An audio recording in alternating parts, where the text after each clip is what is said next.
Don Sweeney has thrown down the gauntlet. No guarantees, no handouts. Bruins roster spots are earned, not given. With camp opening next week, who is ready to fight for ice time?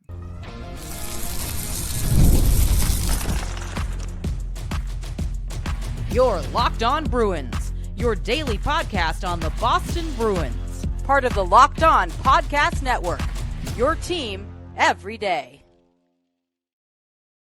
What is up, Bruins fans, and welcome back to the Locked On Boston Bruins podcast. I'm your host, Ian McLaren, and this is a daily show where we discuss all things Spoked Beat. Today is Wednesday, September 10th. Thank you so much for making Locked On Bruins your first listen every day. On today's show, we're going to discuss what Don Sweeney's message about standards and expectations tell us about the Bruins reset, how his vision of competition at camp will play out in the kids versus veterans battle, and our Bruin of the day, Matej Blümel, a 39-goal scorer in the AHL who represents Sweeney's mandate. Thank you again for making Locked On Bruins your first listen every day. It's part of the Locked On Podcast Network, your team every day. And today's episode is brought to you by FanDuel. Download the FanDuel app now by visiting FanDuel.com and win $300 in bonus bets if your first $5 bet wins. Before we get into today's topics, first of all, if you're watching on YouTube, yes, I know I need a haircut. I will be getting one later today. My wife's kind of angling for me to get a mini mullet, baby mullet, whatever it's called. We'll see if that ends up happening. Also, follow along with the podcast on social media at Locked NHL Bruins. That's on Instagram, Blue Sky, X, Threads, TikTok. You can find me, my hockey thoughts and dad jokes at Ian C. McLaren. I'm a lifelong Boston Bruins fan, and I have been covering this team and the NHL for various outlets for 20 years now. And today we're discussing what we learned from General Manager Don Sweeney at yesterday's Boston Bruins Foundation Golf Tournament, an annual event that kind of unofficially kicks off a new season. Right off the top, shout out to Henry Jokiharju for hitting the first hole-in-one in the history of this event. The bigger news was Don Sweeney setting the tone, saying the Bruins must be healthier. I mean, that's not a decision. That's kind of luck. But what they can control is being harder to play against and accountable to a higher standard. He said, if we stay healthy, I think we're going to be really competitive. And he acknowledged that last season went off the rails. Jim Montgomery let go, replaced with Joe Sacco. Jeremy Swayman regressed for a number of reasons. Hampus Lindholm, Charlie McAvoy injured. Brad Marchand, Charlie Coyle, Brandon Carlo traded at the deadline. And also key signings in Nikita Zadorov, Elias Lindholm didn't quite hit right off the bat. Even with a lost season, though, Boston still has cornerstones, which gives Sweeney confidence they can rebound. Namely, David Pastrnak, McAvoy, Hampus Lindholm, Jeremy Swayman. That's your core right now, with Nikita Zadorov, Elias Lindholm being kind of that secondary core as well. He echoed Marco Sturm's emphasis on structure.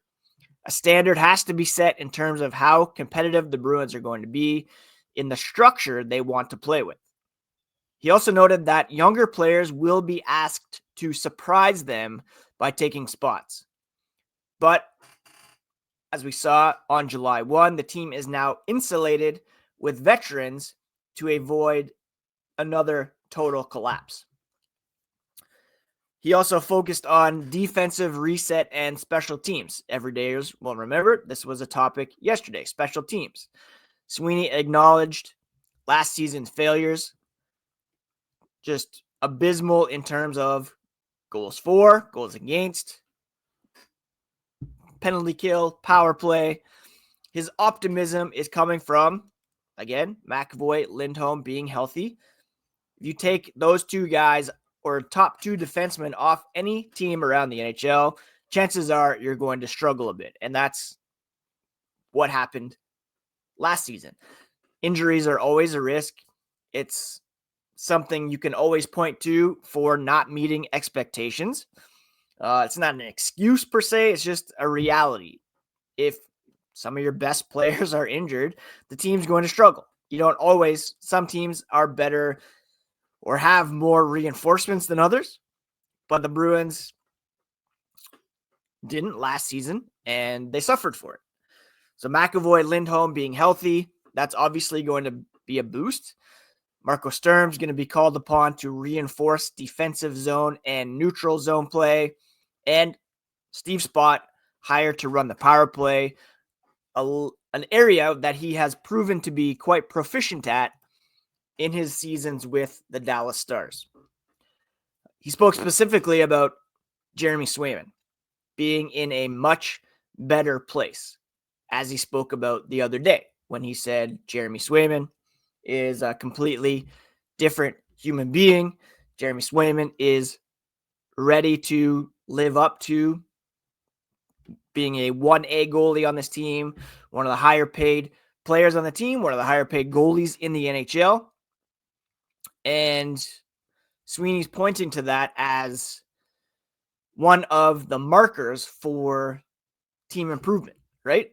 If Jeremy Swayman's in a better place, if his core defenders are healthy, that right there is going to help improve this team. Like, you can look at last year and give all the reasons why the Bruins fell apart, but those are like three key players that did not meet expectations that, if they're back on their games, should help the Bruins pick up more than a handful of points just right there. A healthier roster, stronger defensive structure, improved special teams, and Jeremy Swayman being in a better place, that all adds up to a healthier measure of success for the Boston Bruins. You can be down on this team. You can question the secondary pieces, but those core guys, when healthy, I mean, any team would love to have a Jeremy Swayman, a David Pastrnak, a Charlie McAvoy, even a Hampus Lindholm. You can criticize them for their play last year, but so many things went wrong. You can't just pin it on one particular player. You can't always bank on health either. There's going to be some injuries that come up. You have to have guys around them that can step up when needed. But all indications are they're going to hit the ground running this season with a healthy roster. Marco Sturm bringing in that defensive structure, Steve Spott coming in to improve the power play, and that's all going to help things get off to a better start than they did last year. Last year, Swayman had the contract stuff going on. There were some key injuries in training camp. Both Marchand and Pastrnak didn't have their regular training regimens. Elias Lindholm was injured. Just so many things went wrong right from the very beginning, and it's a reset now that is showing us that they're better prepared for a more competitive season. Now, he also added, Sweeney did, that there is no rush on naming a captain. This is something that we've discussed, we've been hearing about for weeks. The Bruins will start the season without a captain. They've been forward with everybody that they're going to start without it. And Sweeney wants the process to be organic. Let David Pastrnak or Charlie McAvoy or somebody else emerge naturally. Eventually, he said, someone will emerge as the guy. And they'd like it to be a more natural progression. So it's not just, a pronouncement that you are the next guy. Logically, it probably should be David Pastrnak. You can make a great case for Charlie McAvoy. But the leadership group is already meeting. Marco Sturm will make communication with them. Ultimately, he's got a pretty big say in who his captain is going to be, and they're going to allow that to work itself out. I would not be surprised if it ends up being Pastrnak, maybe McAvoy, but maybe somebody really steps up and proves that they should be the captain, and we're not, in those meetings. We're not in those discussions. We'll see how it plays out, but I'm still believing that it will be David Pastrnak. So Sweeney is sending a couple of messages. Last year's excuse list is gone. Health and renewed structure, defensively, offensively, special teams wise, should equal a more competitive team. And also, leadership and identity need to be earned and not handed out. So how does that translate into camp battles? What does that mean for the veterans versus kids debate? Who's actually fighting for those open jobs? We'll discuss that here as the podcast continues.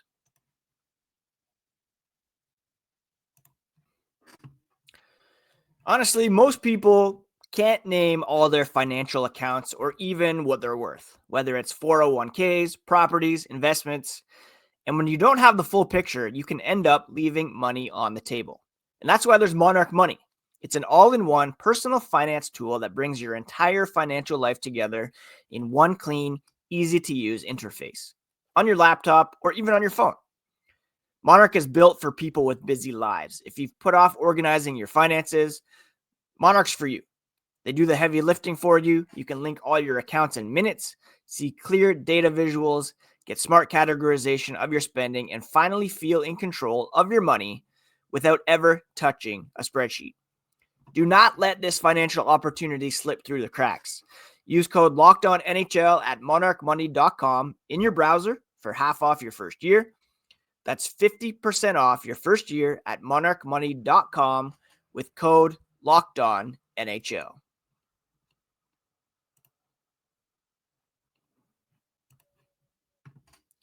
Thank you so much again for making Locked On Bruins part of your daily routine.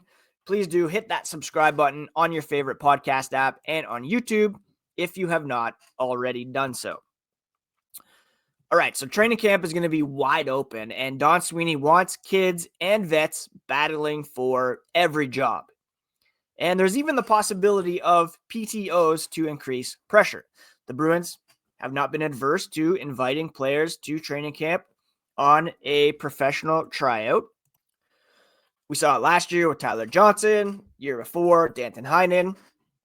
And Don Sweeney has yet to extend an official PTO, but he did say that they are monitoring the market right now. He said the Bruins are perfectly fine. I mean, that's debatable, but they have spoken to some players that they feel could provide even more competition amongst the group. And I've discussed several times that I would love to see a guy like Robbie Fabry at Boston Bruins training camp.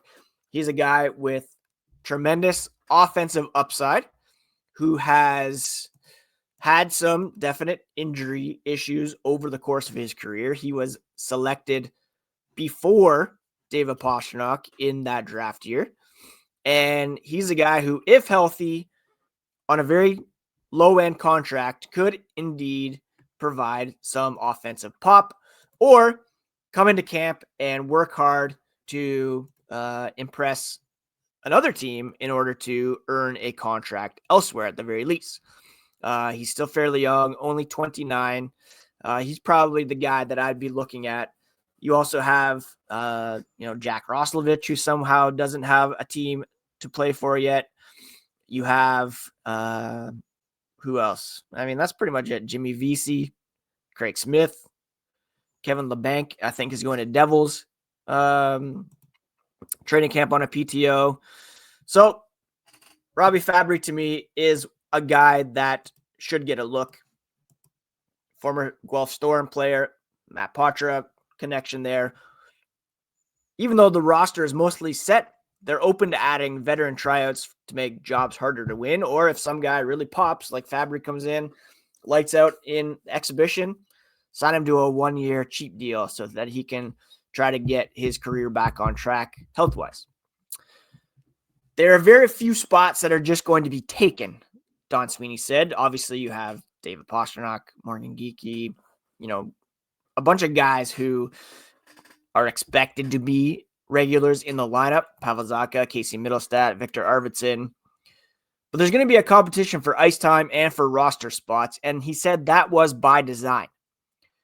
The deadline sell-off was a massive change in direction, and now they have to course correct with competition and higher standards. He's backing Marco Sturm's idea to give younger players more leash to seize jobs, but surround them with a competitive veteran group. The competition will lie mostly in the bottom six and in depth forwards. Tanner Jeannot is expected to come in and be kind of a leader on this team. He's got, a 5-year deal with a healthy AAV for his role.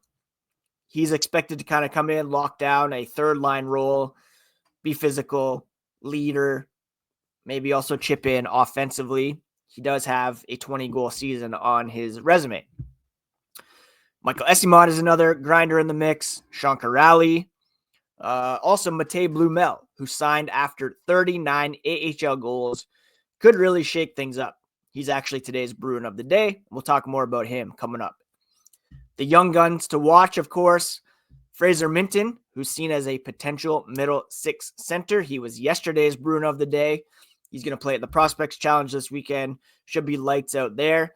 And will come into training camp really with a good shot at a job because of his two-way play, defensive responsibility, offensive capabilities. Matt Poitras has NHL experience, must prove his durability.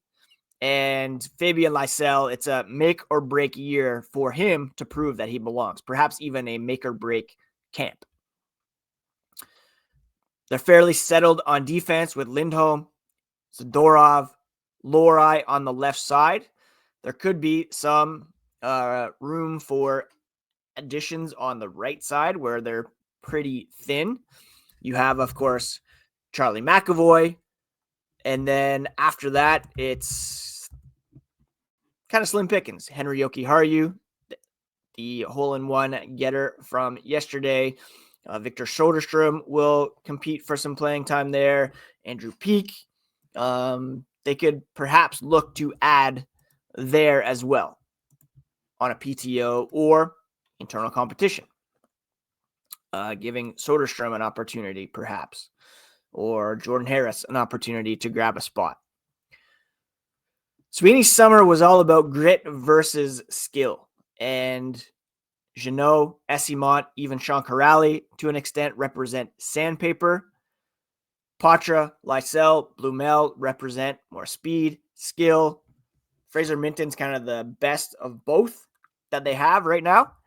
And the camp will show which side the Bruins truly lean on. Will Marco Sturm prioritize that offensive evolution and give those kids some leash? Or will he lean more on defense and rely on those skilled, experienced veteran guys to kind of help stabilize things? This is the proving ground Sweeney has set up. Jobs are indeed available, but nothing is guaranteed really outside the top 5 forwards, 6 forwards, maybe. Geeky Pastrnak on your first line. I mean, Elias Lindholm should start in the middle there based on how last season ended, but that's not set in stone. There's a real battle to see who's going to be the second line center, whether it's Pavel Zacha or Casey Middlestat, presumably with Victor Arvidsson on the right wing. And then there's a whole bunch of guys in the mix for the bottom 6. Veterans may feel the squeeze as much as prospects. Jobs are available. Nothing's guaranteed. And it's going to be really interesting to see how training camp shakes out. And that brings us to a new signing who kind of perfectly symbolizes the mandate to evolve, add some skill to the lineup, but who may feel himself pushed out due to all these veterans and going grit defense over skill. And that's Matej Blümel. We'll discuss him here as the podcast continues.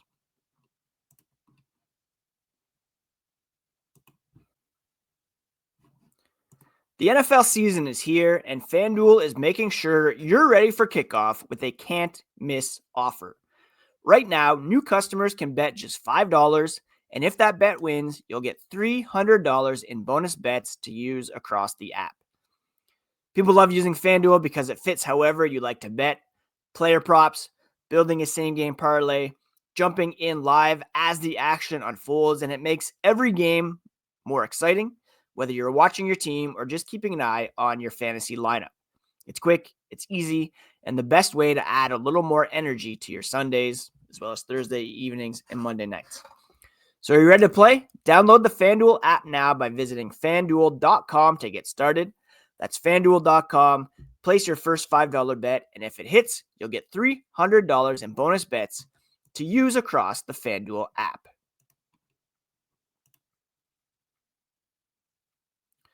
A name that you're going to hear more and more as the days and weeks progress is Matej Blümel. He's a bit of a wild card who could force Boston's hand if he brings his scoring touch to camp. Now, this is a 25-year-old who can play all over the lineup. He scored 39 goals in the AHL, leading that league last season. He was signed by the Bruins this past summer to a one-year deal. He could be a restricted free agent at the end of the deal, if not extended before then. And according to Dauber, who I love to go to for prospect information, the Bruins had woeful scoring issues last season. Blümel has continued to increase his production every year in the AHL to a point per game, over a point per game last season. He'll have an opportunity in Bruins camp to seize a middle six role, and if he does, he could become one of the best value signings of this past offseason. He led the Texas Stars in scoring by 12 points, scored 15 more goals than the closest competition, so kind of like the David Pastrnak of his team. Good for first in goal scoring, second in league scoring in terms of total points. The overall offensive pop comes as he turns 25, became a UFA, and his time to make the NHL is now. They call him a swift skating forward who's aggressive on the forecheck, can add some secondary scoring while also being a threat on the penalty kill. And of course, that is huge for the Boston Bruins. A guy who can score, but who can also be relied upon in his own zone. That's what the Bruins love to see from their young forwards. Something that Fabian Lysell is kind of lacking, although that's coming along. He represents the kind of younger skill Sweeney hopes can emerge. He's much more polished than a raw prospect, but still unproven at the NHL level. He could be a depth winger who slots in the middle six, a power play shooter on the second unit under spot, maybe even a guy who can chip in on the penalty kill. Up and down the lineup, that's a guy that you want to see thrive. He does only have 13 games of NHL experience in which he scored 2 goals. One this past season, and then one 3 seasons ago with Dallas. He was originally a 4th round pick, 100th overall in 2019. He's got prospect upside, according to Dauber, of 6.5 out of 10. Certainty, 75%.